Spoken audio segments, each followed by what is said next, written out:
Joseph Tan. Joseph is Asian Chief Economist from Credit Suisse. He joins us now from Singapore. Joseph Tan, thanks for joining us. Let's first of all get your views on this report here, just showing that perhaps if we do have a slight slowdown in the global economy, Asia's not immune. Yes, we very much share the ADB's assessment ourselves as well. Have also lowered our forecast for Asia. We've cut this year's forecast from 7.8 previously to 7.5 for the whole of Asia, excluding Japan. For next year, we're just a little bit lower than the ADB, expecting growth at 7.2 compared to what the ADB is expecting. So overall, I think we are going to see a slowdown in Asia, largely because we are seeing the concomitant slowdown of two very key regions in the world in terms of the US as well as the Eurozone. Yeah, but 7.5% growth is something that many developed nations would get their eye teeth for, isn't it?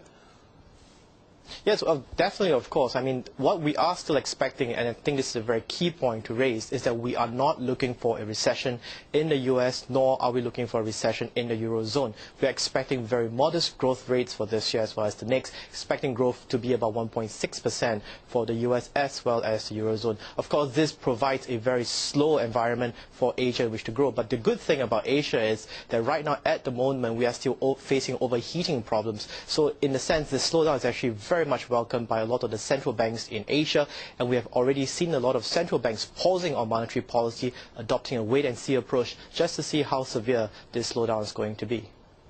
Joseph Tan, okay, we can't just take the whole of Asia in one lump. Where are going to be the hot spots, where are going to be the soft spots?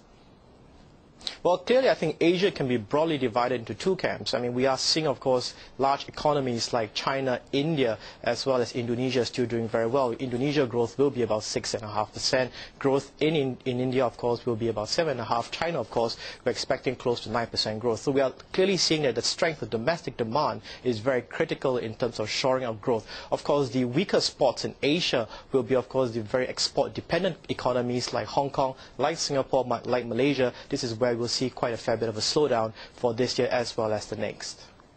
Joseph Tan, let's also just talk about one other thing that the ADP was really concentrating on, and that is the aging population. Again, this is not something which is universal across Asia.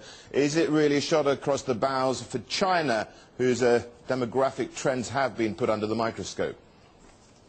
Well, I think clearly, economies and countries will benefit from the demographics dividend, where when you have a young population, clearly the low base as well will lift up growth rates. And of course, this means that when the population ages, the knife will cut both ways as well. This is where we will see a slowdown in terms of China's economy going forward. But I think a key point to raise is that in Asia, we have very high savings rate. So even though we do have an aging population, we are unlikely to see the same set of problems that we are facing right now in terms of the US, in terms of a rising social security burden, as well as in terms of the Eurozone. We're going to see Asia very much still free of the debt problems that we're seeing both in the US and the Eurozone, largely because we have a high level of savings in Asia. Well, also because of the traditional Asian family structure, isn't that the case here, where we don't necessarily look to the state to help out the elderly people? Correct. I mean, most of the savings rate in Asia is averaging at a very high level of about 40%. So this clearly means that the aged in society are more than capable of looking after themselves. And indeed, a lot of them actually do pass on the savings to the younger generation. And this clearly means that Asia is going into a new era where we will be seeing the rise of consumption coming from Asia and a lot of the other emerging markets. And we're gradually seeing this rebalancing of the global economy, where typically in the past, consumption was out of the developed markets, and now we're seeing greater consumption in the emerging markets. Joseph, thank you very much indeed for joining us there. Chief Economist for Asia at Credit Suisse, Joseph Tan.